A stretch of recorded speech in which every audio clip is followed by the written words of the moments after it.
So there's two answers to this question. One is on the internal level of how we work with our energy, and then the other is on a very practical, literal level, and I'll give you both. So first of all, one of the things that we talk about in here a lot is that as energetic beings, there's two things we do. We receive and we transmit. Most things of energy tend to only do one or the other. So for example, this light is transmitting energy, but it's not receiving energy. If the bulbs went out, it means it's transmitting it to us. It's not receiving it from us. If the bulbs went out, we could all stand here all we wanted and give energy to the lamp, but it's not going to work. It needs a new light bulb. Or if it got disconnected from the electricity, we could stand here and we could, give it all of our energy, but it still wouldn't make any light, because it's not a receiver, it's a transmitter. When it's functional and the bulbs work and it's plugged into the wall, it transmits. Most of our devices transmit. We do both. We receive and we transmit. And the truth is, we're doing both all the time. But intention plays a very important role.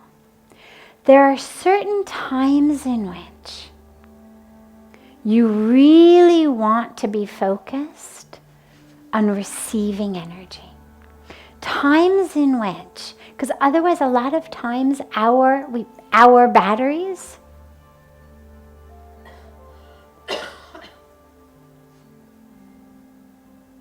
they start to get empty. Our batteries start to die. It's like the mobile phone, your battery is dying. Suddenly you can't hear very well. This is happening, that's happening.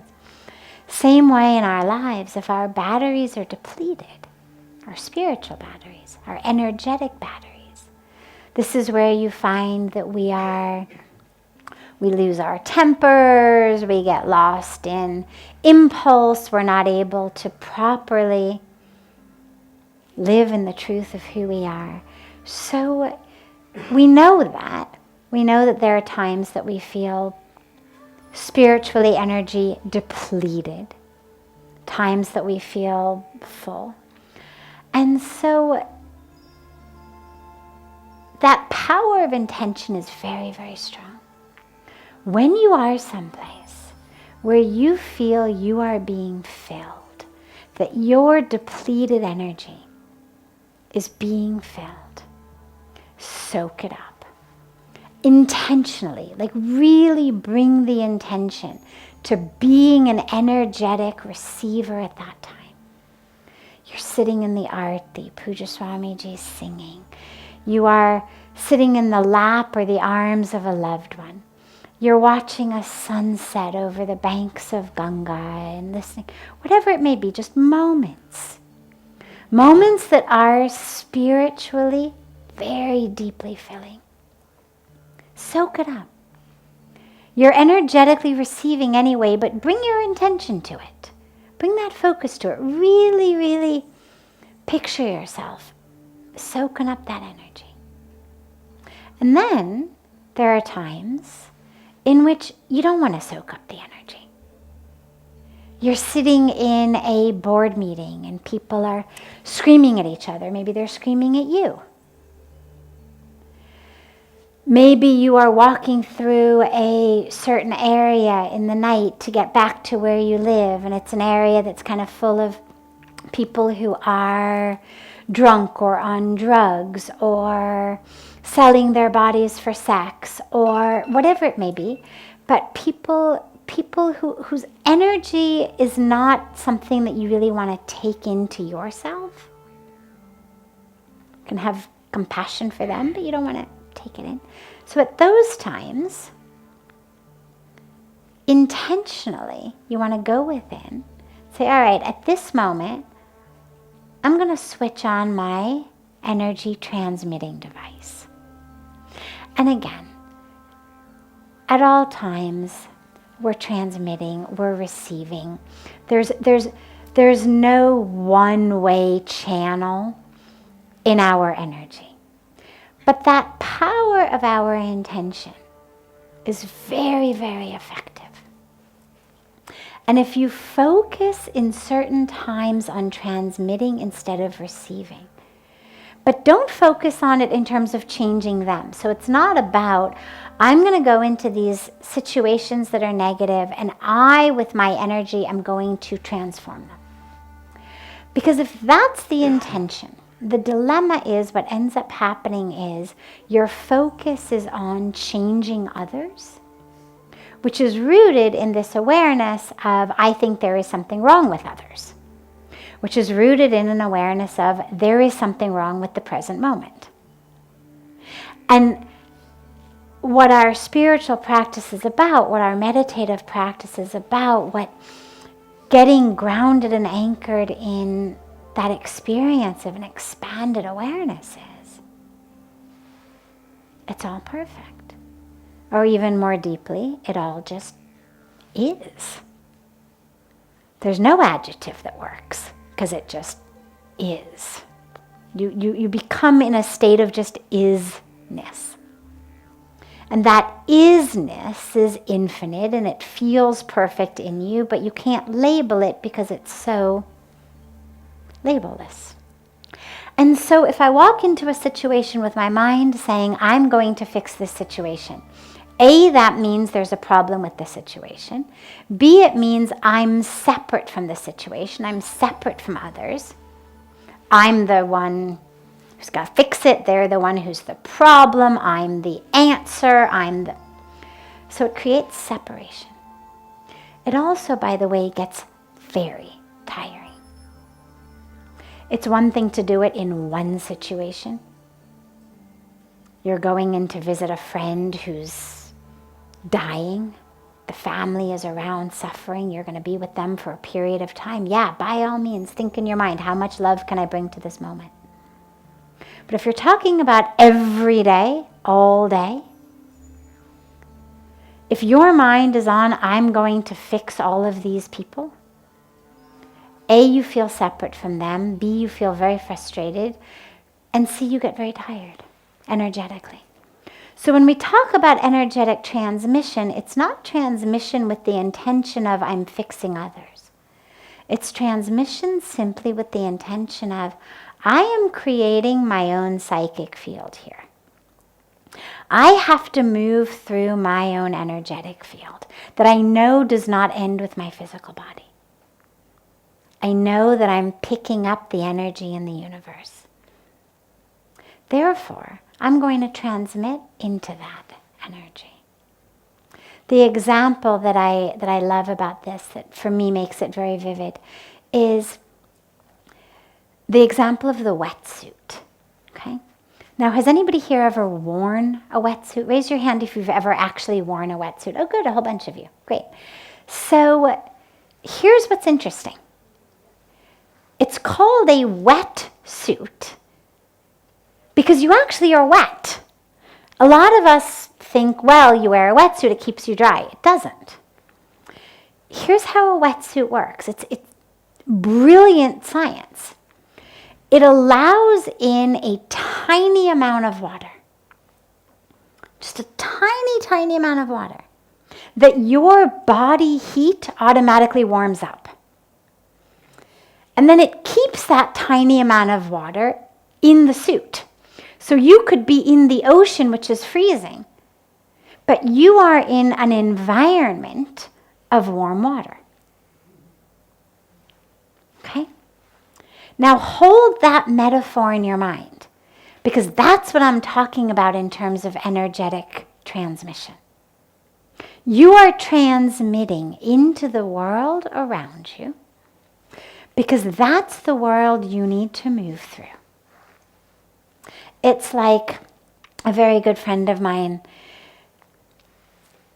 from California used to come to India when her daughters were very young. They're now graduated from graduate school. But in any case, her youngest daughter was very, very sensitive to sights and smells and everything. And when they would walk through the marketplace that was just full of so many smells, her young daughter was just overwhelmed. And so one day they bought her this beautiful aromatherapy bottle. And she would walk through the marketplace just spritzing her aromatherapy. Now, she knew it wasn't changing how it smelled coming out of that restaurant. It wasn't changing how it smelled of the, poop on the road over there. But it was changing her own little environment that she had to walk through the marketplace in. That made it a much more pleasant aroma therapeutic experience. So, in the same way, transmit into an energetic world that you want to move through. Let that be your intention. Now, the beautiful aspect is, it is going to change the world around you. That's a very beautiful byproduct. But if you go into it thinking that that's what you're going to do, you become too much of the doer. And being the doer, being the actor, being the one who's making things happen, keeps us separate from actually the grace that is doing. It keeps us separate from the world in which we are doing. And it keeps us separate from the truth, which is we're not the doers, we're just the instruments. And so focus on transmitting energy in those moments. It will impact the world around you. That's what our world needs today. That's actually all our world needs today, is people to be connected to their own ability to actually transmit love, compassion, truth, connection to God.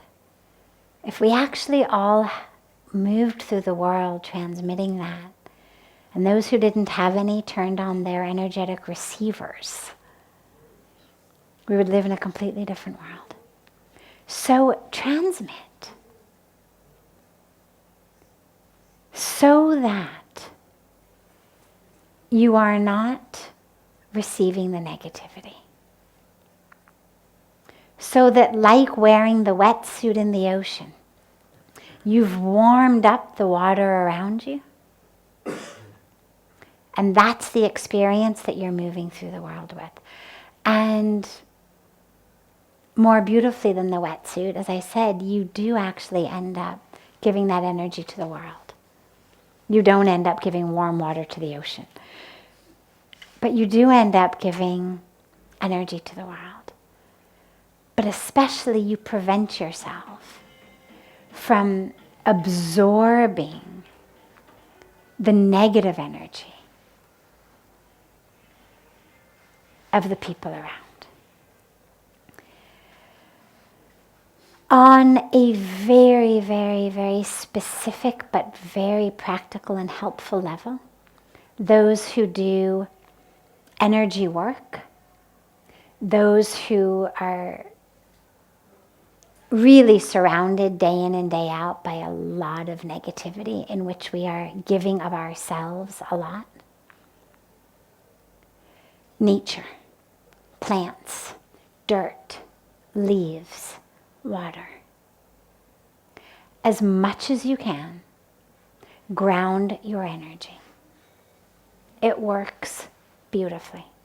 It was actually a technique taught to me by a very, very powerful energy healer many, many, many years ago when I was starting to do this work.